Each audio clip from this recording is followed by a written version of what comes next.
مام قدیر کے ساتھ کیا کچھ نہیں ہوا. مام قدیر کے اوپر آپ 1000 کوسچن مارک لگا لیں, لیکن کیا وہ ان آرمڈ تھا؟ کیا اس کی کچھ ڈیمانڈز واضح تھیں؟ آپ اس بندے کو گلے تو لگائیں. آپ گلے تب لگاتے ہیں جب ایک مذہبی گروہ جو ہے وہ اسلام آباد چڑھ دوڑتا ہے. وہ تو خود بن جاتے ہیں. میں عرض کر رہا ہوں نا, آپ جب پریشر گروپ آ جاتا ہے, مثال کے طور پر پی ٹی آئی کراچی میں سندھ میں آگے پیچھے این او سی لینے کی کوشش کر رہی ہے جلسے کے لیے, ریلیز کے لیے, ملتا ہے؟ سوال پیدا نہیں نا ملتا. حضرت مولانا فضل الرحمان نے کراچی میں کیا نا جلسہ, وہ این او سی کے ساتھ کیا ہے. بڑے آدمی ہیں سر, این او سی کے ساتھ کیا کیا؟ یہ بڑے آدمی, میں دے رہا ہوں, میں بتا رہا ہوں نہیں کیا. بڑے آدمی روکیوں نے پھر. تو اگر ایک خاتون یا ایک ماما قدیر یا کوئی اور نام لے لیں, اگر وہ آپ کے دارالحکومت پہنچا ہے اور ان آرمڈ پہنچا ہے اور پرامن پہنچا ہے, پہلا کام یہ ہے میری ریاست کا, میری حکومت کا, جو میں ایک شہری ہونے کے ناطے مانگ کرتا ہوں, اس کو پہلے گلے لگائیں, پھر اسے ساتھ بٹھائیں, پھر اسے پوچھیں کہ تمہیں شکوہ کیا جو اتنی دور سے تم یہاں تک آئے ہو, اس کو ایڈریس کریں. ہم یہ سب کرنے سے پہلے کیا کرتے ہیں میڈیا میں, اور حکومت کیا کرتی ہے؟ پہلے فتویٰ, یہ جی فلاں کا ایجنٹ ہے, نہیں, وہ آپ سیدھا سیکشن 6 ہے, غدار ہے, غدار ہے فلاں. بھائی غدار وہ ہے جس نے آپ کی ریاست اور میرے خلاف بندوق اٹھائی ہے, جو کسی کی پراکسی بنا ہے, جو میرے فوجیوں کو, میرے شہریوں کو, میرے اسکولوں کو, میرے کالجز کو تباہ کرتا ہے. میں اس کو کہوں گا کہ یہ ملک دشمن ہے. جو بندہ ریڈی اٹھا کے یا پیدل آ کے اسلام آباد آ رہا ہے, میرا فرض ہے میں اسے گلے لگاؤں. نہیں تو اس کے اندر بہت سارے معذرت کے ساتھ جرنلسٹ ہیں اس ٹائم جب وہ آئی ہیں, جس میں غریدہ فاروقی صاحب ہیں اور کئی اور ہیں, بڑے بڑے چینلز پہ لوگ. میں کسی صحافی کا نام اس لیے لوں گا, سب کولیگز ہیں اور ہر ایک کو اپنی اوپینین رکھنے کا حق ہے, لیکن میں سمجھتا ہوں کہ وہ میرے تمام کولیگز جنہوں نے اس معاملے کے اوپر اس کی چھان بین کرنے سے پہلے رائے دے دی, دے ور رانگ. نہیں, رائے دینا اور بات ہے. فار ایگزامپل آپ چھان بین کر کے یہ بھی کنکلوڈ کر سکتے ہیں کہ کرنٹ صورتحال نہیں ہے کہ مارنگ یہ چیز کرے, لیکن جس طریقے سے ان کے کیمپ میں جا کے ان کے انٹرویو لیے تھے, ان خاتون کا نام میں بھول گیا ہوں, مثلاً کہ میں سمجھتا ہوں کہ وہ طریقہ کار ہی غیر مناسب تھا, اسپیشلی ایک افیکٹڈ کمیونٹی سے. اس میں تو کوئی شک نہیں ہے, کم از کم پڑھے لکھے لوگوں. اس کا مطلب وہ مجھے یاد آ گیا, آپ جس مکالمے کی بات کر رہے ہیں, اس مکالمے کو اگر آپ دیکھیں نا, ایک عام بندہ بھی جو صحافی نہیں ہے, یوٹیوبر نہیں ہے, تو وہ دیکھتے ساتھ ہی کہے گا کہ اس انٹرویو کرنے والے کی باڈی لینگویج میں زہر ہے, کچھ عجیب اگریسونیس ہے, ایگریشن ہے, ججمنٹ ہے, پریجوڈس ہے. اور اگر آپ ان 4 چیزوں کے ساتھ کسی سے بات کرنے جا رہے ہیں, یو آر رانگ. ایک صحافی نے مقتول سے بھی بات کرنی ہے اور شاید قاتل سے بھی اسے بات کرنی پڑے. ایک صحافی نے ایک مظلوم سے بھی بات کرنی ہے کہ تمہارے ساتھ کیا ہوا, اور اس نے ظالم کے آگے بھی سوال اٹھانا ہے کہ تم نے یہ کیوں کیا. تو ایک صحافی نے ایک داد رسی کے لیے احتجاج کرتے ہوئے جو شخص پہنچا ہے, اس کی پہلے بات سننی ہے, پھر اس سے وہ سوال اٹھانے ہیں جو اس نے بعد میں اٹھائے تھے. پہلے اس کی بات تو سنیں, وہ کیا کرنے آیا ہے, کیا اس کے مطالبات آئین سے باہر ہیں, بنیادی انسانی حقوق کی نفی کرتے ہیں, یا کسی غیر ملکی ایجنڈے کی وہ ٹو کرتے ہیں. آپ جج کریں اپنی گفتگو کے بعد, لیکن آپ آنے سے پہلے فتویٰ جاری کریں گے. ایسے لوگوں کو تو ریاست کو گلے لگانا چاہیے کہ یار یہ پرامن لوگ ہیں, ان سے لاکھ اختلاف ہو. مسنگ پرسن ٹو بلوچستان کا ایشو بہت بڑا ایشو ہے, اس میں کمیشن بھی بنا ہوا ہے اور اس میں کافی ریکوریاں بھی ہو چکی ہیں, لیکن اس میں ان کا اب دیکھیں نا, پی ٹی آئی کے کتنے لوگ لاپتہ ہیں, کتنے لوگ نظر بند ہیں یا زیر حراست ہیں. پنجاب میں 4000 کچھ ہیں ابھی جو ہے نا جی, ایکٹ ڈیٹا ہے نا جی. وہ ایک پی ٹی آئی کی سابقہ ایم پی اے نے درخواست دی اظہر صدیق کے توسط سے, انہیں وہ ریکارڈ مل گیا. ایسے اگر کوئی بندہ بلوچستان میں, کے پی میں, پنجاب میں, کسی اور جگہ کہے کہ جی فلاں بندوں کا ریکارڈ چاہیے, دینا چاہیے. پریجوڈس کے ساتھ آپ بات نہیں کر سکتے. پھر یہ جو تفریق ہے نا کہ اگر کوئی مذہبی قوت ہے یا کوئی طاقتور دھڑا ہے تو وہ اپنی بات زور سے زبردستی سے منوا لے گا, اگر کوئی ماڑا ہے بیچارہ پرامن احتجاج کر رہا ہے تو وہ فتووں کی زد میں آ جائے گا. I think these are dual standards. نہیں تو یہ تو ہمارے معاشرے میں ایگزسٹ کرتے ہیں, اور ہم اس کے بینیفیشریز بھی ہیں, کیونکہ ہم ایک ایسے صوبے میں رہتے ہیں جو ہسٹوریکلی اس معاملے میں پریولیجڈ رہا ہے.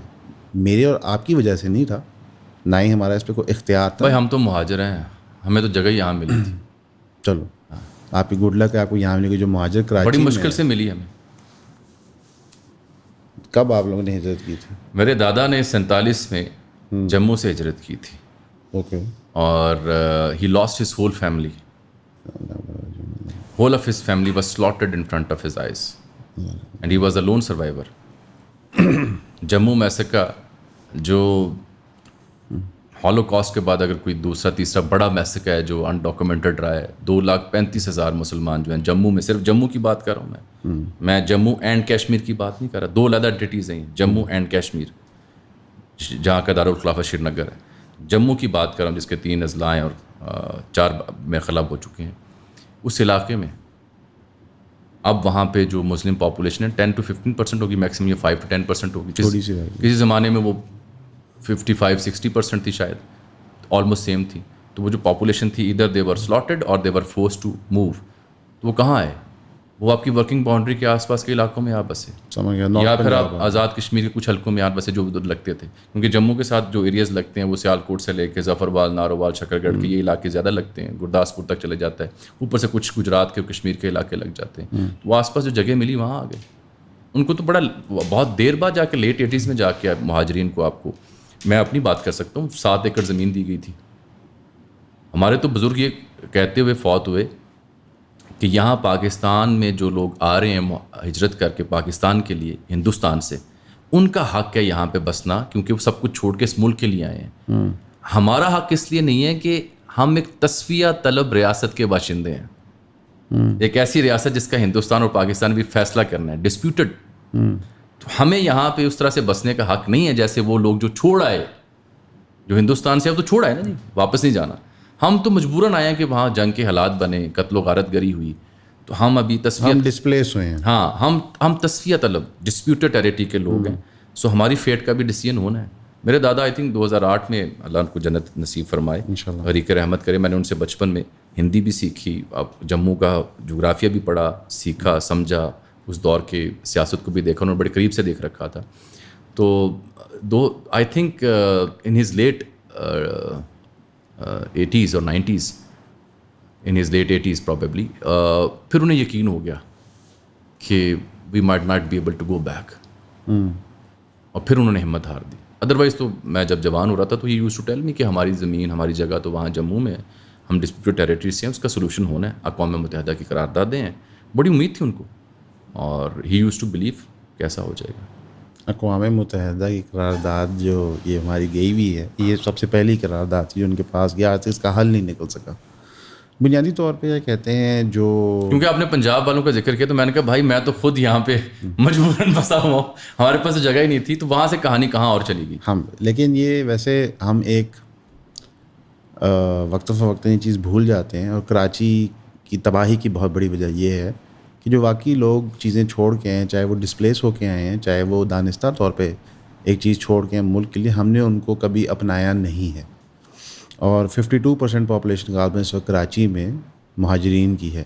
آپ نے تفریق رکھی ہے لمبے عرصے تک, یہ مہاجر ہیں, یہ نان مہاجر ہیں. ایسے ہی, حالانکہ وہ مہاجر اپنا سب کچھ چھوڑ آیا, اس نے بیچا نہیں تو جان بھاگ کے بیچا نہیں, لٹا کے آیا ہے, لٹا کے آیا ہے, کٹوا کے آیا ہے. عزت بھی, جائیداد بھی, زمین بھی, جمع پونجی بھی, اور پھر کہاں آیا؟ پاک ارض کے اوپر, ارض پاکستان کے لیے آیا. تو مہاجر کو آپ نے فرق رکھا, مہاجر ہے نان مہاجر ہے, یہ کیا بات ہوئی؟ آئی تھنک ہم جو جموں والے تھے, ہمیں تو ایک عرصے تک میں اپنے سنتا تھا کہ ہم ریاستی باشندے ہیں. ہمارا ایک فارم ہوتا ہے ریاستی باشندے کا. بالکل ٹھیک ہے, میں تو چاہتا ہوں دونوں ممالک اس کو ریکگنائز کریں, اس کا فیصلہ کریں.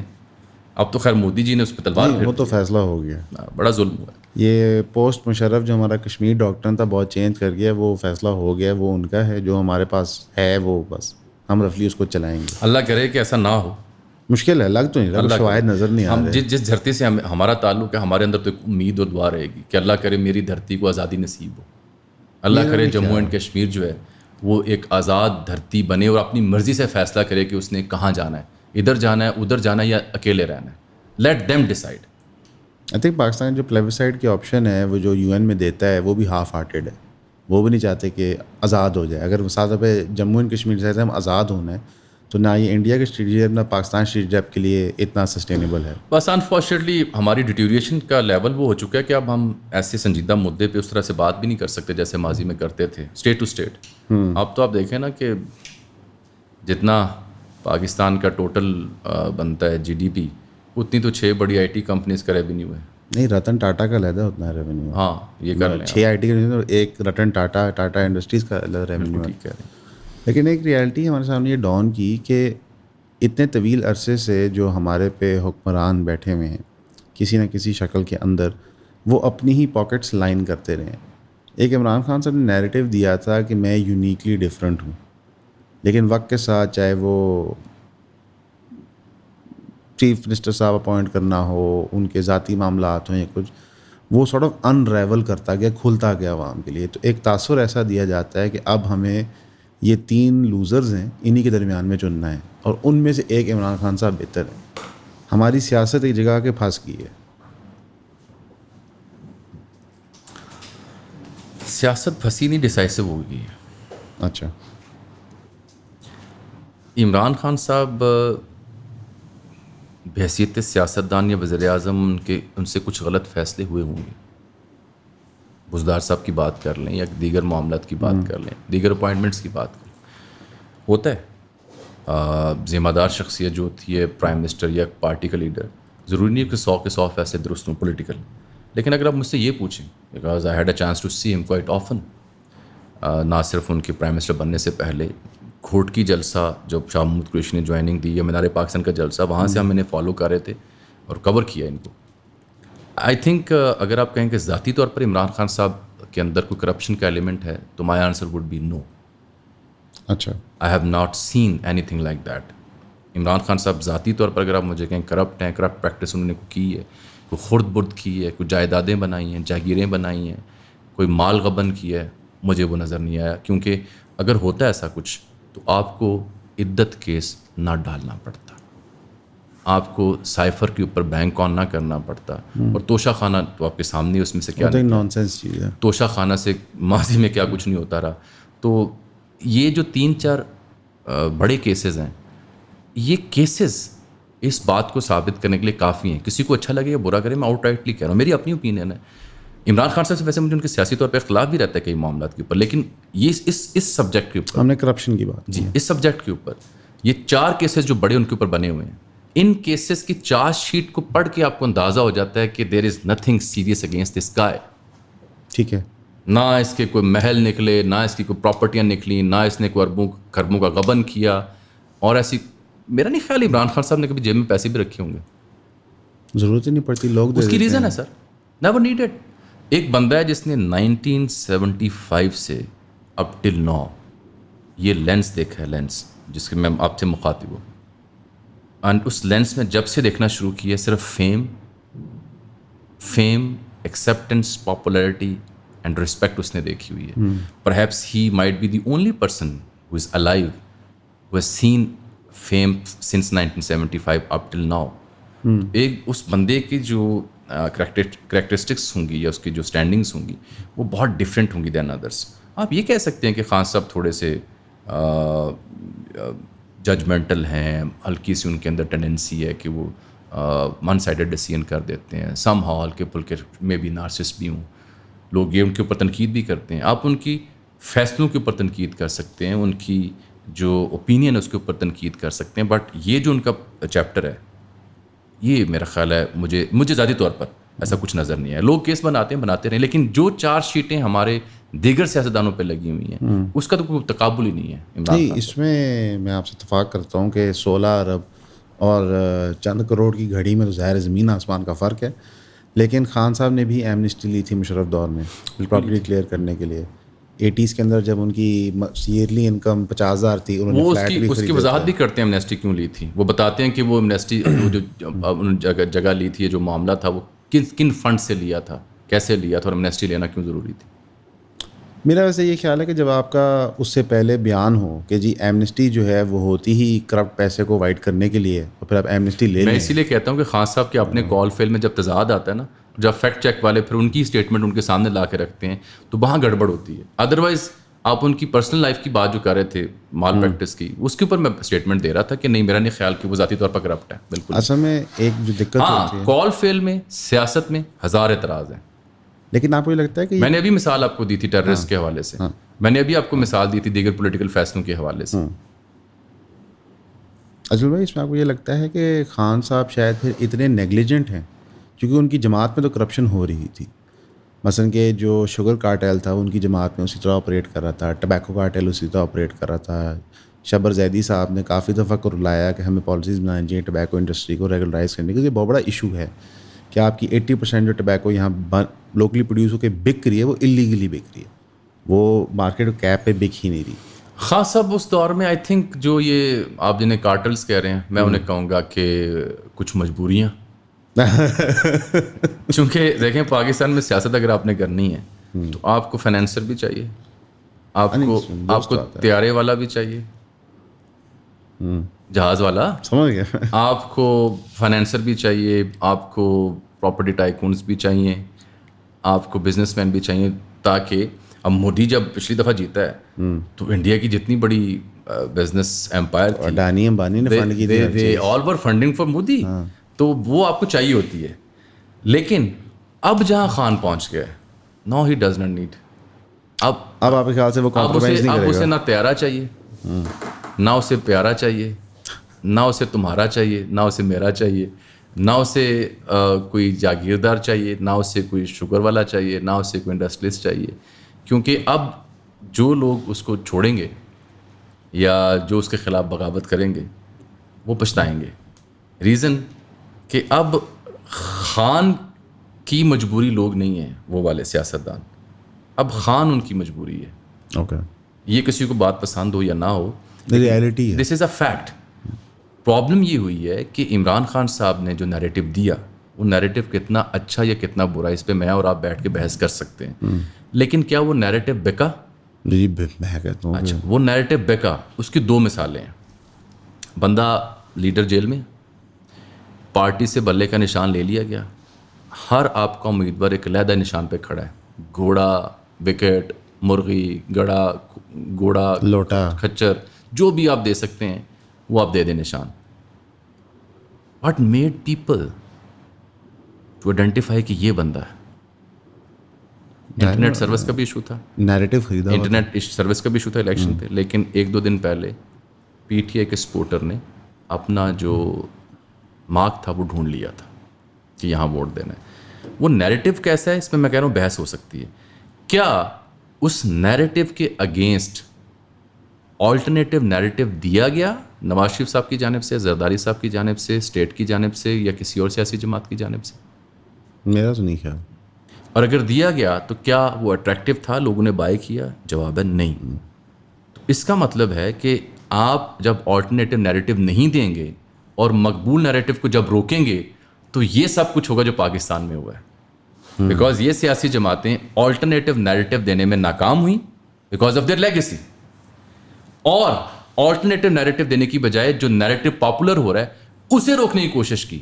بندہ اندر جیل میں کیا، پارٹی کا نشان چھیننا، پارٹی ڈسمنٹل کی، پریس کانفرنسیں ہوئیں، سوچا کہ یہ کرنے سے پارٹی بیٹھ جائے گی، لوگ ووٹ نہیں دیں گے.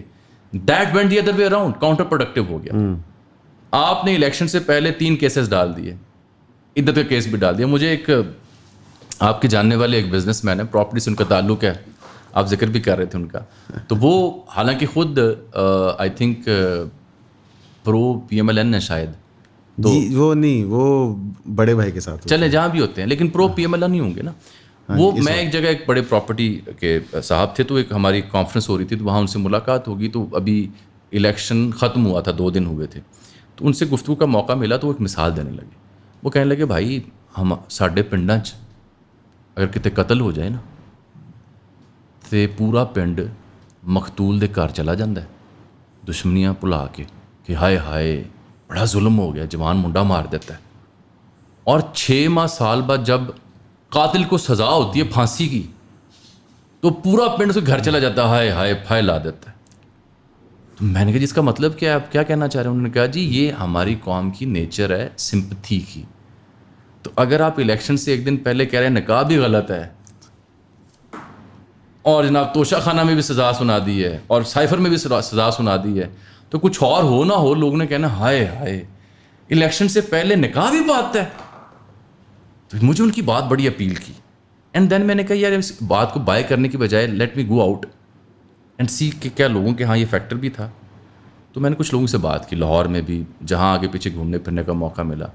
ایک تو جو لوگ ان کا نیریٹو بائی کر چکے تھے وہ تو اپنی جگہ کھڑے تھے, لیکن میں نے پرٹیننٹ سوال کیے لوگوں سے کہ کیا یہ فیکٹر کے الیکشن سے پہلے ہفتے 10 دن کے اندر جو 3 سزائیں ہوئیں اس نے کو آپ کو پرووک کیا؟ میجورٹی نے کہا ہاں, that played a vital role in our decision making. ٹھیک ہے, اب مجھے اچھی طرح یاد ہے خان صاحب کے نیریٹو کی آپ بات کریں, جب ٹرمپ صاحب آ رہے تھے نا, ڈونلڈ ٹرمپ امریکہ میں, تو میں امریکہ میں ایک فیلوشپ کر رہا تھا اسٹیٹ ڈپارٹمنٹ کی. سو مجھے ایک یونیورسٹی ہے امریکہ میں, نیو یارک کے پاس, سیراکیوز یونیورسٹی, بڑی ٹاپ ناچ یونیورسٹی ہے اور شاندار, وہ یونیورسٹی ٹاؤن ہے, وہ اپنی بجلی خود پیدا کرتے ہیں. تو وہاں ایک پروفیسر صاحب تھے, ان کے اسٹوڈنٹس جو تھے وہ ڈیٹا سائنس کے پروفیسر تھے. ان کے اسٹوڈنٹس رائٹرز میں اور بڑی بڑی اداروں میں ہاتھوں ہاتھ لیے جاتے تھے. اچھا, تو وہ بندہ تھا جس نے پرائمریز میں ٹرمپ کے بارے میں کہہ دیا کہ یہ نہ صرف ریپبلکن کا پریزیڈینشیل کینڈیڈیٹ ہوگا بلکہ یہ الیکشن بھی جیت جائے گا. اچھا, اور اس بندے کو, اب I am missing his name, میرے نوٹس میں کہیں لکھا ہوگا یا میرے کچھ تحریر میں کسی کالم میں پڑھا ہوگا. So I eagerly wanted to see that man کہ جس نے پرڈکٹ کیا. جب اس نے پرڈکٹ کیا تو اسے لوگوں نے کہا بے وقوف ہے, پاگل, اس کا دماغ خراب ہو گیا. ڈونلڈ ٹرمپ کا ابھی ریپبلکنس نے اسے نامینیٹ بھی نہیں کیا. بہت شروع کی بات ہے, پریزیڈینشیل پہلے امریکہ میں پریزیڈینشیل دوڑ جو ہوتی ہے پہلے پارٹی کے اندر ہوتی ہے, پہلے پرائمری ہوتے ہیں پارٹی کے, پھر آگے جاتے ہیں. تو اس نے کہا یہ بندہ جیتے گا. اب نوئنگ ٹرمپ ریسلنگ رنگ میں اس کی حرکتیں دیکھ لیں یا دیگر معاملات میں دیکھ لیں, بڑا آپ کہیں گے چھچورا ٹائپ آدمی. حالانکہ ایک بات بتاؤں, Donald Trump does not drink. نہیں شراب, اس کا بڑا بھائی الکوہولک تھا, اس کو دیکھ کے اس نے فیصلہ کیا یہ میرے لیے. ہی ڈز ناٹ اسموک ادھر, نہیں, دیگر شوق ہے ان کے. وہ اچھا, تو اس نے جب ڈونلڈ ٹرمپ کو یہ کہہ دیا کہ یہ جیتے گا تو اس کو لوگوں نے پاگل کہا, بٹ جب اس کی پریڈکشن درست ہوئی تو وہ بندہ ٹاک آف دی ٹاؤن بنا. میں اس سے ملنے کے لیے چلا گیا, میں نے بڑی ریکویسٹ کی, سیراکیوز کا ہمارا ایک وزٹ تھا تو میں چلا گیا. اس بندے نے مجھے کہا میں فلاں پارک میں واک کر رہا ہوں گا اپنے پیٹس کے ساتھ, تو آ جاؤ. ای میل کے ذریعے بات ہوئی, میں چلا گیا. اس نے کہا 15 منٹ آپ کے پاس. تو مین ویل جو ہے نا میرے کتے اور جو ہے نا ان کی بھی حفاظت تم نے کرنی ہے اور ساتھ میں تمہاری باتوں کا جواب دوں گا. اگر تم انہیں پکڑ لو تو میں پھر اٹینشن دے سکوں گا, ورنہ پھر میں نے کہا sir what made you to product. میں یہ سمجھنا چاہ رہا ہوں کیونکہ میں بھی اسٹوڈنٹ آف کمیونیکیشن سائنسز ہوں, میں نے بھی جرنلزم پڑھا ہے, میس کام پڑھا ہے, تو مجھے خواہش ہے کہ میں آپ سے سیکھوں. تو اس نے, کیونکہ وہ ڈیٹا جرنلزم کا بندہ تھا, اس نے کہا ڈونلڈ ٹرمپ نے جو اپنی پہلی 1-2 اسپیچز کی نا, اس میں 8 ایسے ورڈز تھے جو میرے لیے سمجھنے لیے کافی تھے کہ یہ پرویل کر جائیں گے.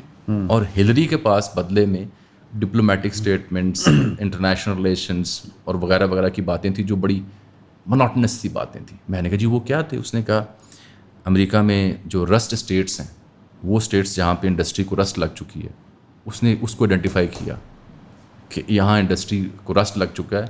اب ہم اسٹیٹ ڈپارٹمنٹ جاتے ہیں تو وہاں پہ جو پاک امریکہ جو جھنڈا دیتے ہیں نا لگانے کے لیے, اس کے پیچھے لکھا ہوتا ہے میڈ ان چائنا.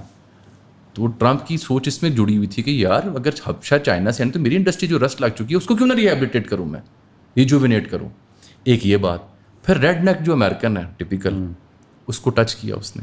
پھر امیگرینٹس کے ایشو کے اوپر جو میکسیکن وال تھی اس کو ٹچ کیا اس نے.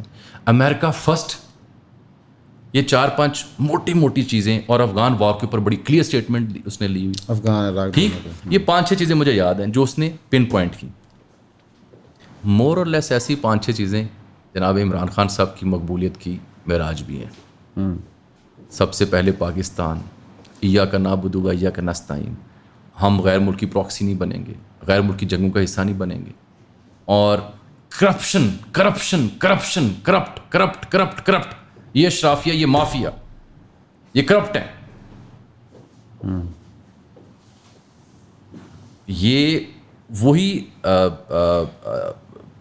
5-6 ٹرمز ہیں جو آپ خان صاحب کی گفتگو اور تقریریں جو گھوٹکی سے شروع ہوئی تھیں ان میں دیکھیں تو کنسسٹنسی کے ساتھ 8-10 لفظ ہیں جو وہ رپیٹ کر رہے ہیں, جیسے ٹرمپ نے کیا, اور ٹرمپ کو امریکنز نے بائی کر لیا. ہمارے یہاں ان کے لفظ جو تھے ان کو ہماری میسز نے بائی کیا, and which made sense.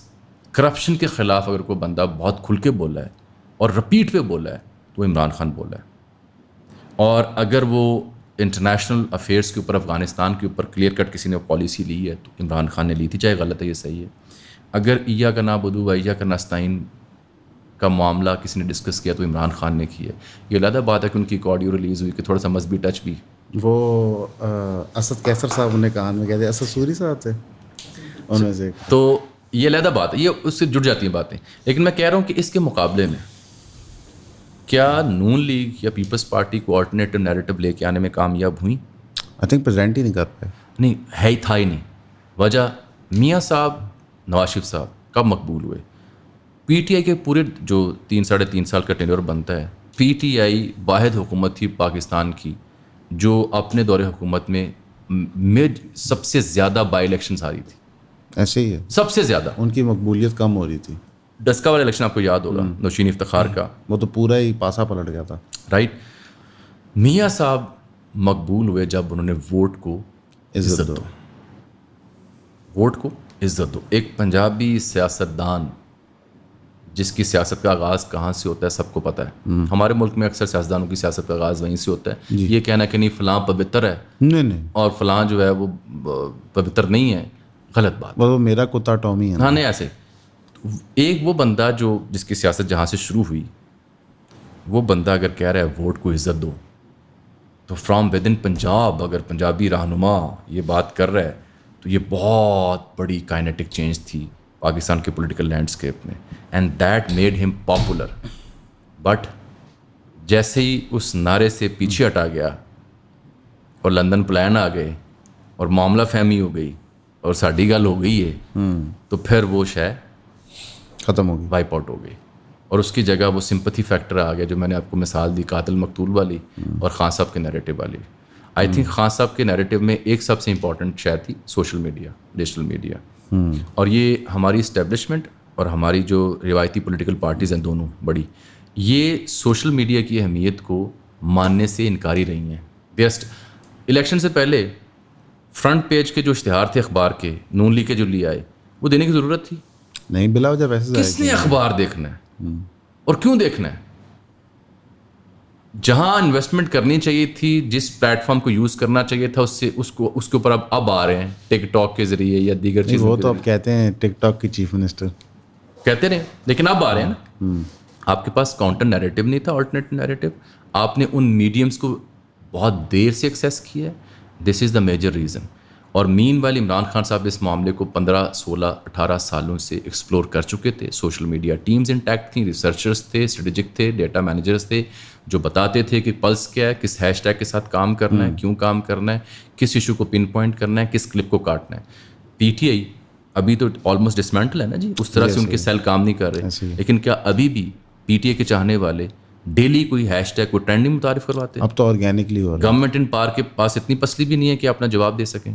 That speaks volume about their failure, incompetence and their approach جو کہ 80-90 کی دہائی والی ہے. میرے ملک کا سیاستدان سینئر ہے, وہ سوشل میڈیا کو مانتے ہی نہیں تھا. میں آپ سے عرض کرتا ہوں, یہ جو بائی الیکشن نہیں ہوئے تھے 20 پنجاب کے اسمبلی ڈیزالو ہونے سے پہلے, جو 20 بائی الیکشن جو پی ٹی آئی جیتی تھی, 13-14 سیٹیں جیتی تھی, تب میری ایک انتہائی ذمہ دار سیاسی اور ایک غیر سیاسی شخصیت سے بات ہو رہی. میں نے سروے کیا تھا 20 کانسٹیٹوئنسیز کا, اور میری رائے یہ تھی کہ پی ٹی آئی جیت رہی ہے. بعض سب چیف آف آرمی اسٹاف تھے. تو مجھے 2 ذمہ دار لوگوں نے کہا, یار gentleman, you are not familiar with the dynamics of the constituencies, کہ جو رورل کانسٹیٹوئنسیز ہیں ان کا ڈائنامکس کیا ہیں اور جو اربن کانسٹیٹوئنسیز ہیں ان کے ڈائنامکس کیا ہیں. شہروں میں تو پی ٹی آئی مقبول ہے, لیکن جھنگ وغیرہ آگے بہاول نگر ہے, مظفر گڑھ ہے, ڈیرہ غازی خان ہے, یہاں تو سوال پیدا نہیں ہوتا, یہاں سوال نہیں پیدا ہوتا. اور میں جھنگ گیا, جھنگ کی 2 پی پی تھیں, 126, 125. جھنگ کا ایک موڑ ہے جو آگے چولستان میں چلا جاتا ہے, تھر کی طرف چلا جاتا ہے. وہاں پہ ایک موٹر سائیکل رکشہ آیا, پسماندہ علاقہ. تو میں ایک خاتون تھیں جو بزرگ تھیں, تو وہ روایتی جو ان کا لباس ہوتا ہے تہمد اور شلوار قمیض, جو تہمد اور قمیض جو ہوتی ہے پہنے دوپٹہ, وہ جا رہی تھیں. تو گٹھری اٹھائی. تو میں نے کہا, ماں جی ووٹ کہیں کو دیسو. اس آخیا خاں کو دیسا. میں کیوں؟ کہنے لگے کہ پہلے میں گئی ہوئی تھی میکے, تو وہاں سے گھر واپس جا رہی ہوں, اس رکشے پہ پہلے میرا کرایہ لگتا تھا 15 روپے, اب میرا کرایہ لگ رہا ہے 55 روپے. تو میں نے کہا بس یہ وجہ ہے. دوسرا کہنے لگی, اس کے ساتھ ظلم بھی تو ہو رہا ہے نا, وہ سمپتھی والی چیز. ہاں. تو اگر جھنگ کی پی پی 126 کی خاتون جس نے تہمت باندھا ہوا, قابل عزت میرے لیے, قابل احترام, اگر وہ بندی جھنگ میں اگر اس کی, تو میں نے کہا یہ باتیں ہم کہاں سے پتہ چلی ہیں؟ انہوں نے کہا چھو رہا ہے نا میرا نکاح, وہ دیکھو موبائل آئی.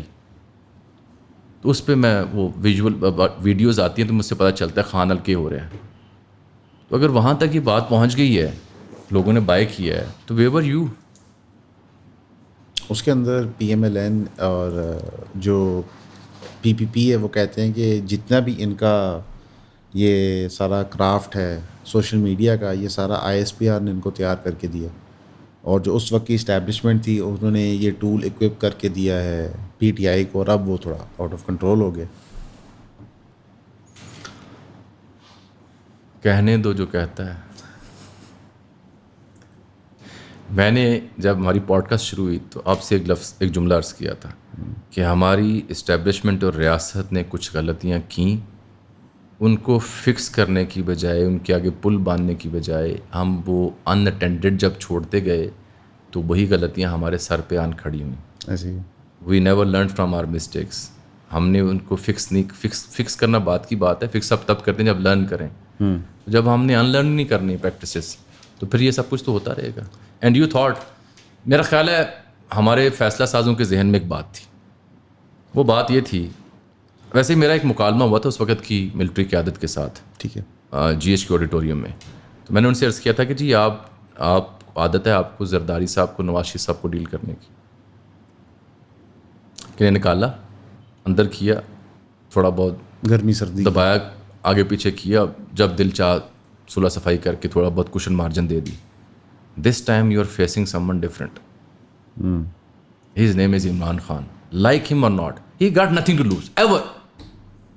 اور جس بندے کے پاس یہ statement I got nothing to lose, وہ بے وقوف حد تک اور جرت مندانہ حد تک دلیر ہوتا ہے. اب آپ اسے بے وقوف دلیر کہہ دیں یا جرت مند دلیر کہہ دیں, یہ سننے والے کی رائے ہے, چوائس ہے, چوائس ہے. لیکن یہ کوالٹی ایگزسٹ کرتی ہے. کوالٹی ایگزسٹ کرتی ہے. اب میں ان سے, میری ٹاپ لیڈرشپ سے میرا مکالمہ ہوا جی ایچ کو, میں نے ان سے کہا کہ سر آپ بھول جائیں گے جب یہ آپ کے پیچھے پڑا. کیوں؟ وہ میں نے کہا جی آپ آتی ہیں زرداری کے, نواز شریف کے اور دیگر کے, کہ جب چاہ ہانک لیا, جب چاہے گلے لگا لیا. یہ بندہ بڑا بدید ہے. He got nothing to lose, he can go to any extent. تو ہمیں اس دور میں کہا جاتا تھا نہیں, ان کے بارے میں جو اسکینڈلز آنے والے ہیں نا, جو ان کی آڈیو ویڈیوز آنے والی ہیں, تھلی پہ جائے گی. کیا ہوا؟ پٹھی پہ گی. یہ جب عمران خان کی کیا ہوا؟ کچھ بھی نہیں ہوا. آپ کی ایک بڑی ذمہ دار شخصیت تھی اس دور کی, وہ کہا کرتے تھے میرے پاس اتنی جی بی کا ڈیٹا پڑا ہوا ہے. اچھا وہ ڈیٹا تو اسی ہوں جڑا دا چار پالو, اس ڈیٹے سے کیا ہوا؟ آپ نے کی لیکس آئیں سامنے, کیا فرق پڑا؟ نہیں میں بتاتا ہوں ٹو بی ویری آنیسٹ, مجھے ایک بڑی ذمہ دار ایک جب یہ آڈیو لیکس کا سلسلہ شروع ہوا نا, تو ایک پی ٹی آئی کی بڑی ڈائی ہارڈ قسم کی فین, پڑھی لکھی خاتون, جو کہ اکیڈمک سے ان کا تعلق ہے اور کراچی سے ان کا تعلق ہے. تو میری ان سے ایک دفعہ بات ہو رہی, کچھ لوگ ایم کیو ایم کے بیٹھے ہوئے, پی ٹی آئی کے بیٹھے, آڈیو لیکس کا جرنلسٹ بیٹھے ہوئے, تو میں نے ان سے پوچھا جی یہ ان کا امپیکٹ کیا ہو رہا ہے؟ تو انہوں نے کہا یہ آڈیوز تو میں بار بار سن کے نا ان کے بارے میں, تو I am getting more sympathetic towards Imran Khan, کہ look at the way they are trying to trap him, is this what they are left with. جو خان صاحب کی آڈیو آئی تھی نا, تو سڑکوں پہ جو گفتگو ہو رہی تھی, جب کھوکے وغیرہ جاتے تھے, یہ بات میں نے سینسر کی ہے. نہیں میں آپ کو بتا دیتا ہوں, تو بڑے کلیئر کٹ کہتے کہ یہ صحیح نہ, خان صاحب نر کے مرد ہیں, ٹھیک ہے. اب چلے اس مدعے پہ ہم کیا بات کریں سر. لیکن میں آپ کو لیکن یہ ایک المیہ ہے کہ ہمارا معاشرے کے اندر علمی لیول اتنا گر گیا ہے 77 سال میں, کہ مثلاً کہ ابھی ریسنٹلی ایک ایم این اے نے کہہ دیا خواجہ صاحب کو کہ جس ذریعے سے آپ آئے ہیں, جس چیز کو اٹھا کے آئے ہیں, ہم وہ اٹھاتے نہیں ہیں. بہت مستی خیل, جی یہ مستی میں تھے, اور مستی خیل صاحب خود نون لیگ میں بھی تھے, تو یہ اور مستی خیل صاحب جب نون لیگ میں تھے نا, تو اطاعت آڈر ٹھیک کہہ رہا تھا. یہ بھی میاں نواز شریف صاحب کی وہی خدمت کرتے جو خواجہ صاحب کے اوپر الزام لگا رہے تھے. اصل میں لیکن because now he is part of P T I, سب معاف, and because he is trying to attract the popular narrative, and he is seeing کہ آپ یہ چک کے آئے ہیں, تو اس بات پہ آپ دیکھیں بلے بلے بلے ہو رہی ہے. نہیں وڑ گیا کے بعد یہ اگلا ڈائلاگ ہے نا. اب ہونا تو یہ چاہتا ہے اس کی مذمت کرتی پی ٹی آئی. میرا خیال ہے ان کو خود سسپینڈ کر دینا چاہیے سے, اسپیکر نے کیا نا for the on going session. ہاں وہ تو چلو اس کی مجبوری تھی, لیکن ایسی چیزوں کو اب انکریج کیا جاتا ہے, اور ہماری جو معذرت کے ساتھ سننے والے دیکھنے والے ہیں نا, وہ بھی میری اور آپ کی سنجیدہ گفتگو کہیں یار کیا بورنگ گفتگو کر رہے ہیں, کوئی چسکا ہی نہیں, کوئی فلیور نہیں, کوئی ٹوٹا نہیں نکلیا جو کوئی گال نہیں نکلی, کوئی لطیفہ, کوئی الزام, کوئی ایسی اس نے مثلا کہ اجمل جامی نے فلاں سیاستدان کی بینڈ بجا دی, ایسی گال ہی نہیں کی تھی. ٹھیک ہے, نہ آپ نے کوئی کنٹروورشل اسٹیٹمنٹ خود جاری کی. تو یہ مستی خیل صاحب کی جو مستی والا معاملہ تھا نا, اس کے اوپر تو میں نے انہیں تجویز کی گفتگو کرتے. میں نے کہا سر آپ یہ بھی تو کہہ سکتے تھے کہ آپ فلاں کی گود میں بیٹھ کے آئے ہیں, آپ فلاں کی انگلی پکڑ کے آئے ہیں. میں نے کہا اور کچھ نہیں, آپ فیصل واٹا کی طرح بوٹ لہرا کے اس کے تسمے کہتے ہیں ان پہ لٹک کے آئے ہیں. تو یار کو مہذب الفاظ سے استعمال کر لیتے. یعنی میں مستی خیل صاحب سے میرا ایک سوال ہے, کیا مستی خیل صاحب یہ بیان اپنے گھر میں بیٹھ کے اہل خانہ کے سامنے دے سکتے ہیں؟ دے دیں گے سر, نہیں دیں گے, دیں گے سر, وہ نہیں دیں گے. یہ جس علاقے سے بھکر سے تعلق رکھتے ہیں نا, ان کی بڑی ریت روایات ہیں. یہ سب کچھ صرف ہمارے لیے ہے سر, یہ انٹرٹینمنٹ کے لیے ہے. پچھلے 10-12 سال میں نا ریت روایتیں ہم نے سب کی دیکھ لی ہیں. کتنے کو یہ ساری پھر تو افسوس کا مقام ہے. میں یہی تو کہہ رہا ہوں کہ 77 سال میں علمی لیول کتنا گر گیا ہے. ادھر ایک بہت بڑا سوال یہ بنتا ہے, اور ہم نے ندیم فاروق پراچا صاحب نے اس کے بارے میں بات کی, NFP کراچی لٹریری فیسٹیول میں بڑے پیمانے میں بات کی کہ عمران خان جیسے فیشسٹ کو روکنے کے لیے نا اسٹیٹ کے پاس کوئی نظام ہونا چاہیے. کیا جو وہ کہنا چاہ رہے تھے, اب یہاں تک انہوں نے بات کی, جو وہ کہنا چاہ رہے تھے وہ وہی ہے. اس کے بعد پھر ان کو سمجھ آئے گا کہ جو میں بات کرنے لگا وہ غیر جمہوری ہے, پھر وہ چپ کر کے کہ بیسکلی کوئی اسٹیبلشمنٹ ہونی چاہیے جو چیک رکھ سکے کہ یہ بندہ ملک کے لیے اچھا ہے یا نہیں ہے. کیوں یہ بات عوام کیوں نہ فیصلہ کریں؟ وہ اس کی وجہ ہے نا کہ ہمارے ہاں جو لوگ جمہوریت کے علامتدار بھی بنتے ہیں اکثر لبرل طبقے کے لوگ ہوتے ہیں. ڈیپ ڈاؤن آپ کو ایک سچی بات بتاؤں, بڑا قریب سے دیکھا ان سب سیاستدانوں کو پچھلے 15-16 سالوں میں, بڑے قریب سے. وہ کہتے ہیں نا انگریزی دا دا تے پنجابی دا دا جتھے لگے لا دیو. میرے ملک کے سیاستدانوں کا بھی یہی حال ہے. لیکن ندیم فاروق صاحب تو انٹلیکچوئل ہیں. کرسی اس میں بات کرسی کے لیے یہ انگریزی کا دا اور دوسرا دا جب لگے گا یہ لگا دیں گے. ٹھیک ہے, ورڈ کی جمہوریت یہ بس برائے نام کی جمہوریت ہوتی ہے ان کے ذہنوں میں, اصل ہدف کچھ اور ہوتا ہے.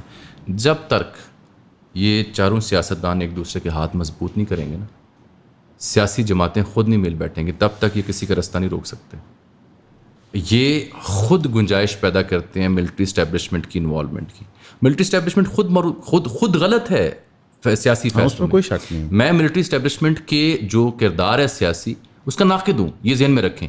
لیکن آپ پوچھتے ہیں کہ ملٹری اسٹیبلشمنٹ کا جو کردار ہے یا اس کا جو عمل دخل ہے اس کو روکا کیسے جائے. اگر آپ یہ سمجھتے ہیں کہ روکا تب جائے گا جب میں حکومت میں مجھے حکومت دی جائے تو رک جائے گا, تو آپ غلط ہیں, ثابت ہو گیا. اب غلط ہیں. عمران خان صاحب بھی نہیں روک سکے, نواز شریف صاحب نہیں روک سکے. اس کا حل یہ ہے کہ جب یہ سیاسی جماعتیں آپس میں بیٹھیں گی نا اور آپس میں ایک کمرے میں بند ہو جائیں, ایک دوسرے کا گلا پھاڑ دیں, بال نوچ دیں, لیکن طے یہ کریں کہ ہم جب باہر نکلیں گے نا تو یہ 5 نقطے, الیکشن فری اینڈ فیئر ہوں گے, ایک دوسرے کے مینڈیٹ کو تسلیم کیا جائے گا, الیکشن کمیشن ایسا ہوگا, عدلیہ ایسی ہوگی, ملٹری کا رول یہ ہوگا, یہ طے کر کے نکلیں. اور اس کے اوپر آ کے پبلکلی اناؤنس کریں یہ ہو چکا ہے. جس دن میرے ملک میں یہ ہو گیا اس دن یہاں سیاسی استحکام آ جائے گا. لیکن ایسا ہوتا دکھائی نہیں دیتا کیونکہ ہر ایک کو اپنی باری کا انتظار ہوتا ہے. جو آج جیل میں ہے کل ہو سکتا ہے کسی کا منظور نظر ہو, اور جو آج منظور نظر ہے ہو سکتا ہے کل وہ جیل میں ہو. نون لیگ والے تو ابھی بھی کہتے ہیں سانو نہیں پتا ساڑھے کل کی ہونا ہے. آئی تھنک وہ جب فائنانس منسٹر انٹیریئر منسٹر ان کی مرضی کا نہیں تھا, ان کو سمجھ آ گئی کتنی کو ہماری گورنمنٹ ہے. لیکن مساق جمہوریت ہوا تھا, لیکن اسی ٹینیور میں مساق جمہوریت کے بدلے میں کیا جنم لیا؟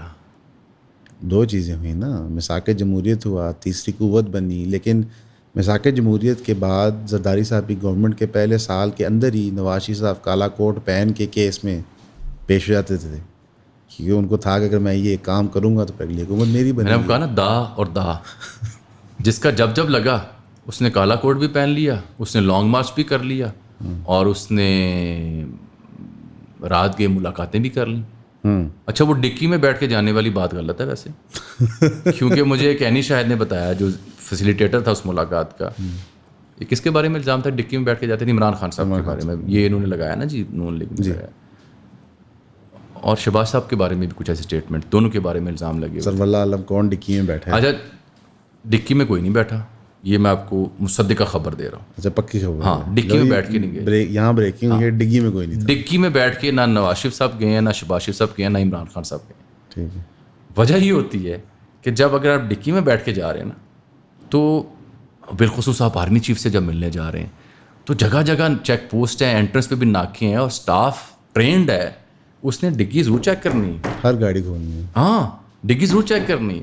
تو اصل خبر یہ کہ وہ ڈگی میں نہیں, جو ڈرائیور کے پیچھے والی سیٹ ہے وہاں لیٹ کے گئے ہیں, جو بھی ہے میں نے کہا آپ کو خبر دے دیں وہ لیٹ کے گئے ہیں ڈگی میں. ڈگی والی بات ٹوٹل غلط ہے. اصل میں یہاں پہ نا اور یہ بات کہ فلاں ملا فلاں ملا فلاں نہیں ملا, سب ملے. ہاں اسد عمر جو ہے, زبیر صاحب اپنی ملاقاتوں کا ذکر کرے نا, نواز شریف والی, مریم والی اپنی, ووٹ آف نو کانفیڈنس سے پہلے اسد عمر خود 10-12 بار ملے جنرل باجوہ سے. ایک ملاقات کی تو انہوں نے میرے ساتھ آن ایئر تصدیق بھی کی. اصل میں جب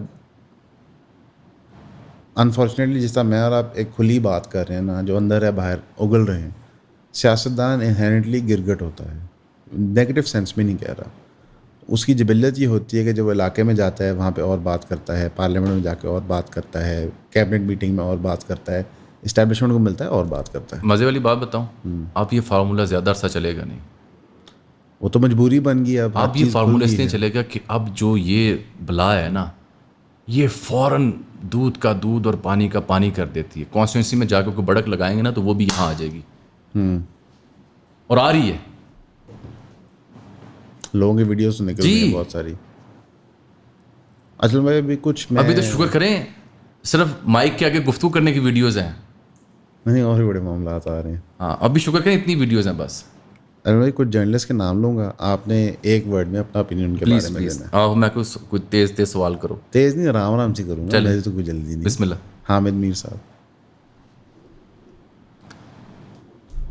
حامد میر صاحب اپنا آنیسٹ اوپینین دینا. آنیسٹ, میرا ان سے ذاتی تعلق ہے اور اس کی کئی نسبتیں ہیں.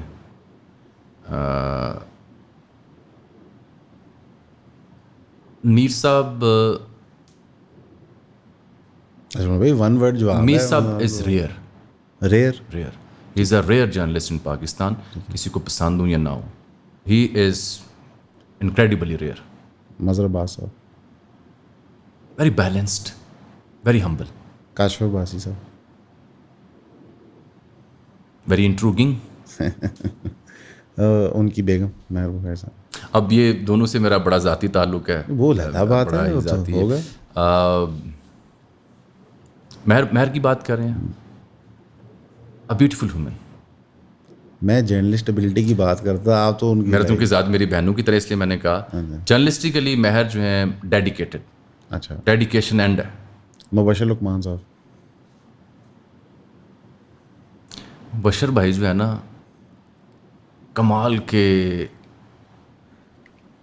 شرارتی, رنگ باز اور فنکار ہیں اور پہنچے ہوئے ہیں. اچھا پہنچی سرکار ہے. اقرار الحسن.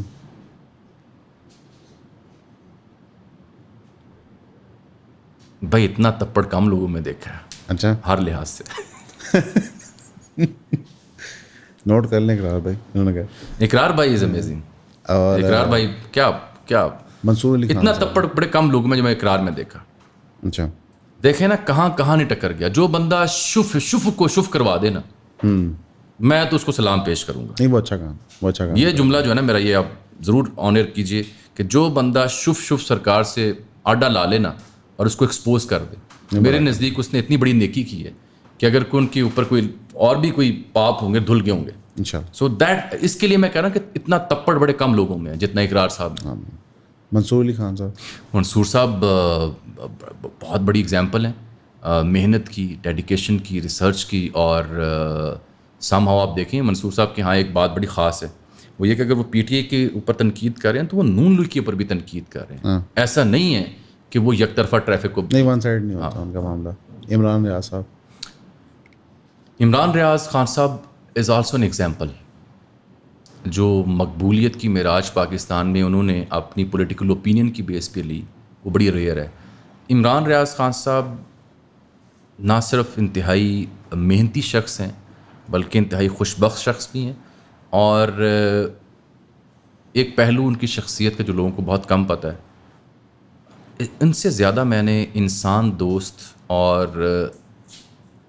نیکی کرنے والا بندہ کم دیکھا ہوا ہے. لوگ تو ہمارے ہاں سیاستدان ہوں, میڈیا ہو, بیوروکریٹ ہوں, ان کو بڑی ان کے یہاں بڑی وہ ہوتی ہے نا کہ ایٹیٹیوڈ ہوتا ہے. نہیں, ان کے یہاں یہ بڑا ہوتا ہے کہ میں نے کار خیر کے لیے یہ کیا, اچھا میں نے یہ کیا. عمران ریاض کی سیاسی اوپینین سے اختلاف ضرور ہوگا, لیکن ان سے زیادہ خیر کرنے والا بندہ میں نے کم دیکھا ہے.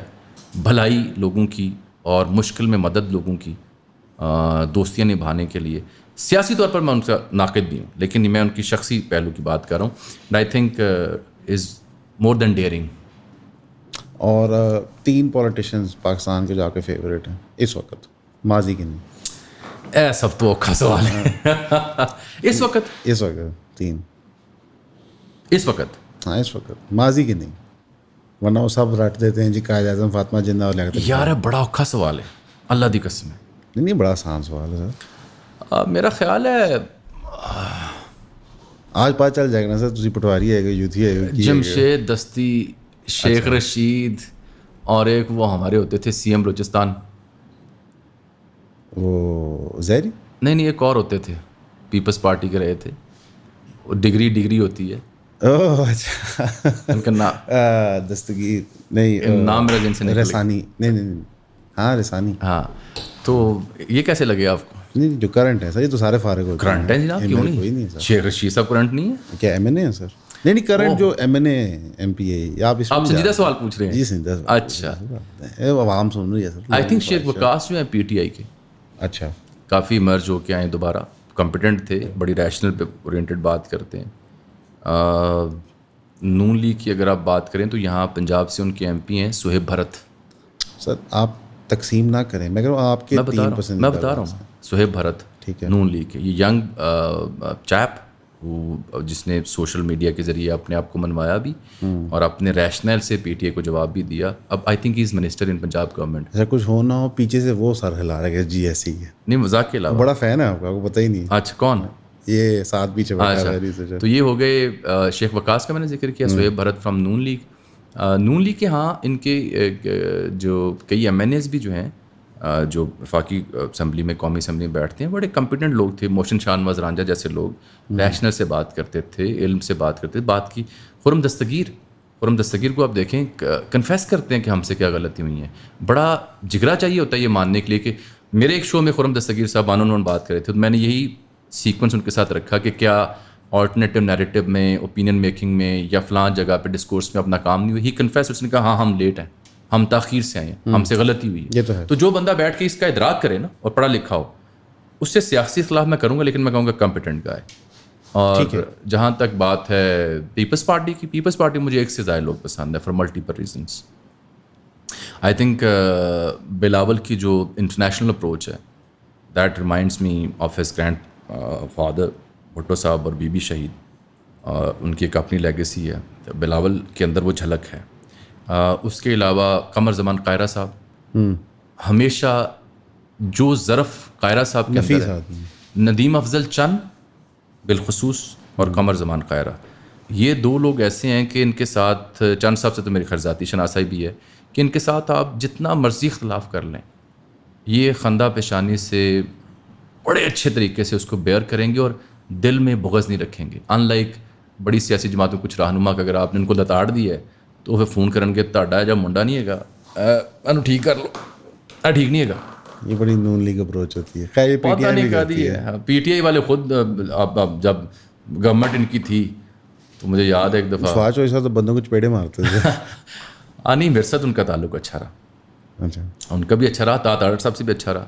کیونکہ دیکھیں مجھے یہ لگتا ہے کہ لیکن اگر آپ طریقے سے لکھے سے بات کریں, اگر آپ کسی کی یعنی جو ہمارے غلطی ہم صحافیوں سے جو ہوتی ہے نا, وہ یہ ہوتی ہے کہ یہ پھر یا گود لے لیتے ہیں یا گود میں بیٹھ جاتے ہیں. سمجھ گیا, ٹھیک ہے, تو یہ صحافی کا کام نہیں ہے. اور پھر ان پہ پھر اعتراض آتا ہے کہ آپ نے فلاں دور میں یہ کیا, فلاں دور میں یہ کیا, پھر اس کا جواب نہیں ہوتا. ہم جیسے فقیر ملنگ لوگ جو ہیں اس لیے ہنسی خوشی کہتے ہیں یہ ساڑھے کو کچھ نہیں ہے گا, کہ واقعی کچھ نہیں ہے. نہ کبھی اس دور میں فیض یاب ہوئے, نہ اس دور میں فیض یاب ہوئے. نہیں اگلے ٹرم میں آپ کی باری آئے گی, سوال نہیں پیدا ہوتا.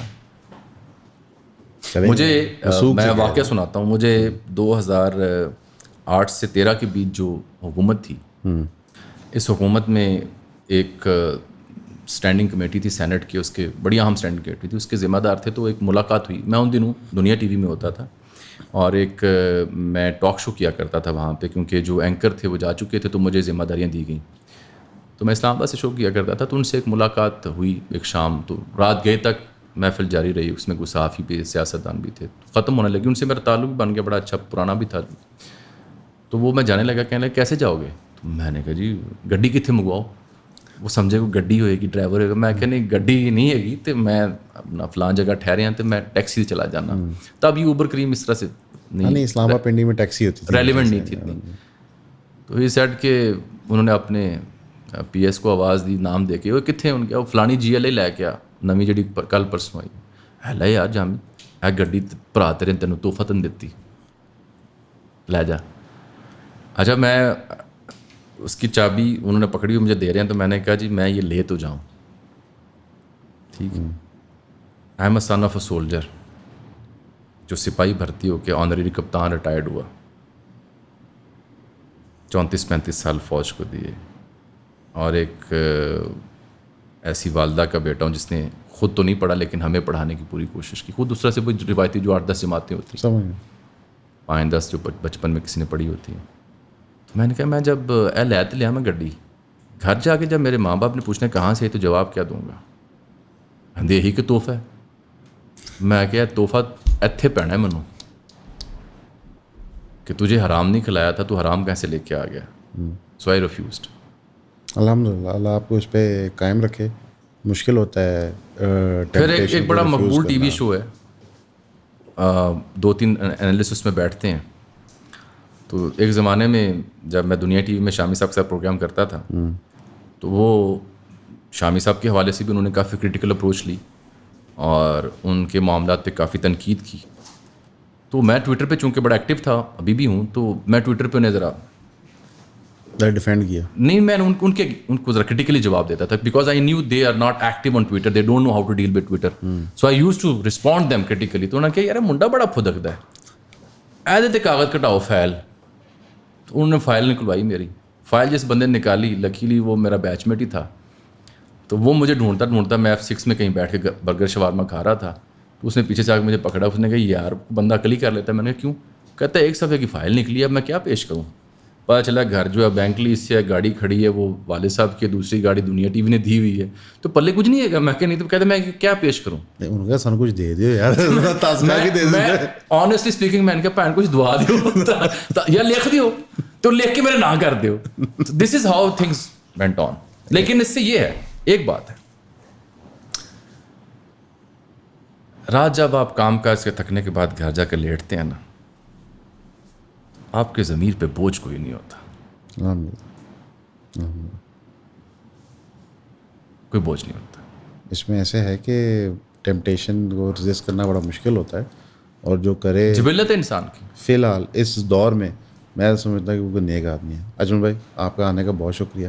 سوال میرے پاس اور بھی ہیں لیکن وہ نیکسٹ ٹائم کے لیے رکھیں گے.